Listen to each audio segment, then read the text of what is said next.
Dear students, good morning. Welcome to DEEP, Daily Editorial Enrichment Program.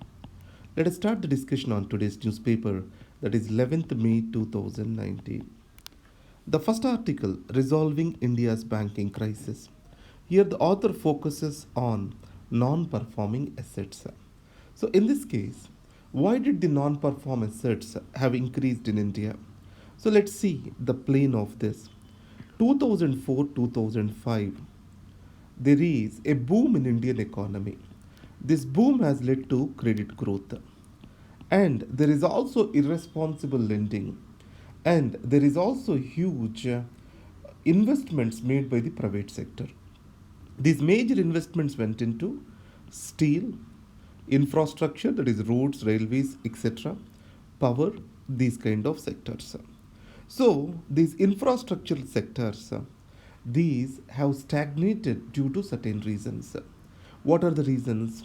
In 2007-8, we have got the global economic crisis, and second, environmental clearances became a bottleneck, and third, certain court judgments also have become the problems.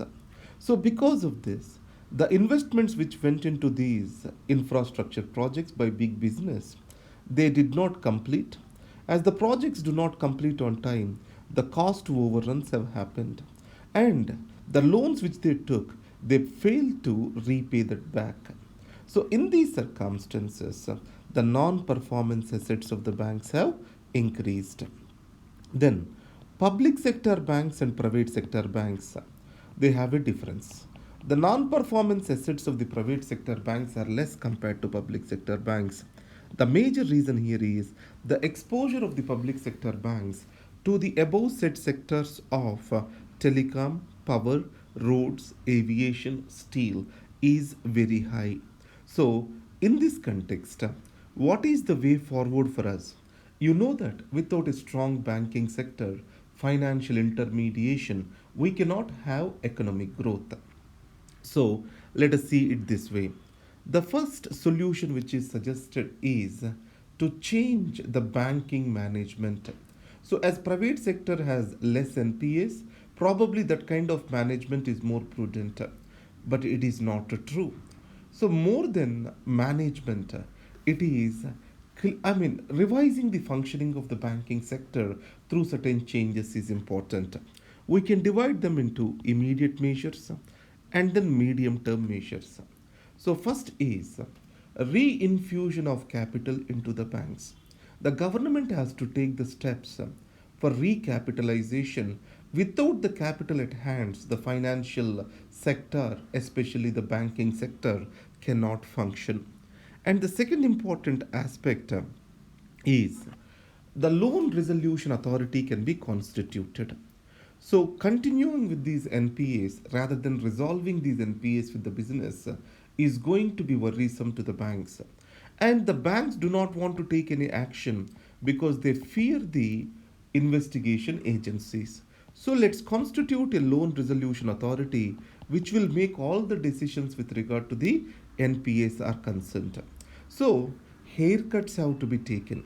Haircuts means let us absorb or accept the losses made by the banks. And the next is in the medium term, what shall we do? Let's professionalize the banking sector with quality management. Though Bank Boards Bureau exists, but it is unable to take the challenges the banks are facing in the management level. Even after the Bank Boards Bureau has come into existence, important positions at the directors level, board level, appointments are getting delayed. So, timely appointments, a bit of autonomy to the professional managers, these two will improve the banking sector. And the next, when we are giving loans, the risk assessment is very much important. So, is credit growth is disproportional? Whenever it is disproportional, immediately brakes have to be applied. That way, we can see a bubble is coming up. So, always monitor the credit growth. Who has to take this responsibility? RBI shall take this responsibility. And the second, excess exposure to one business group or to one particular region has to be avoided. So analytics based on business group, region, and then sector, all these need to be developed and shared with the banks, shared with the government regularly. So with these changes, we can ensure proper functioning of the banking sector. And the next is a fraught moment. So this is about trade war between USA and China. What will happen when there is a trade war? USA will increase tariffs on the Chinese goods. China will do the same. Then obviously the trade is expected to come down. So the increase in tariffs leads to decrease in trade. When the trade has decreased, then obviously it leads to two things. One is loss of jobs. So unemployment. So in the trade, huge employment exists. This loss of jobs will be the immediate consequence. And then with increased tariffs, the cost of goods will increase. As the cost of goods will increase, the global demand for goods and services will come down. As global demand comes down, economy gets shrunk. So as economies get shrunk, then obviously lack of growth again leads to unemployment. So in this context, the global prices, let's talk about the second part. So as unemployment increases, that leads to fall in economic growth, and this fall in economic growth will have further consequences. Plus, today, as the production is also cut down at certain stage by the producers, and also rising prices of the oil will lead to inflation. So in this context, this entire is going to be bad for the global economy and also the countries which are fighting the war. So that's why IMF chief and IMF chief economist raised the concerns about the global economic growth in the midst of the China United States of America's trade war. New clouds over the Persian Gulf. So here, let's know a bit of history. That is, Joint Comprehensive Plan of Action. It is also known as Iran nuclear deal. It has come into existence after a painful negotiations of the Obama's government, and P5 plus 1, Iran, and then permanent five nations together, they have brokered this particular deal. And this Iran nuclear deal has two essential components. Iran has to cut down on its that is uranium production and enrichment, that is its nuclear capabilities. In return, economic sanctions will be lifted on Iran. So, after this, Trump administration has come up. Trump administration do not want to go forward with the Iran nuclear deal. He considers that it as a too liberal a deal. So the missile program of the Iran did not come into existence, or lifetime ban on the production of the Iranian uranium enrichment was not imposed. With these allegations, he want to turn back on Iran nuclear deal. So in this context, zero oil exports from Iran. That is what is their objective. So obviously, economy or else majorly dependent on oil exports will come to stop.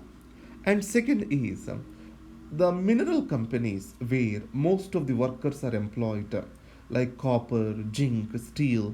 These companies will not have any demand as economic growth slows down. It leads to something called labor unrest. And Iran is a country where the religious leaders take the control, Ayatollahs take the control.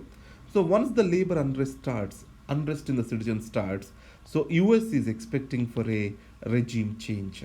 So the US major interest is like this. Either it is in Assad's regime or it is related to Yemen.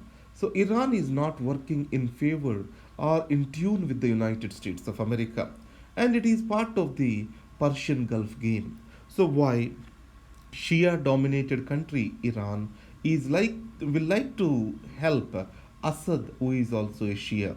In Yemen, similarly, it is helping Shia militias. So this is the concern of United States of America.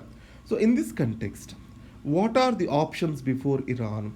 There are two major things: reverting back to nuclear enrichment, and going back on joint comprehensive plan of action. And the second, Strait of Hormuz. So one third of the total oil and petroleum products they move through this particular strait. Iran, if it is able to close this strait, then all the countries will go into crisis because engine of the growth is this crude. So in this context, Iran has already indicated that it is willing to close this strait and also go back on the Iran nuclear deal. So then it is not a good sign for the West Asia and also for the global economy. And the next article, it is about for a full bench.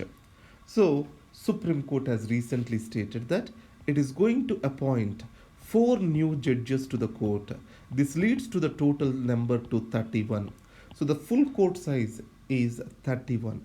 So, initially, Supreme Court started with 7 judges after independence. Today, it has 31 judges. Parliament by law can increase the number of judges. So, this 31 was never filled.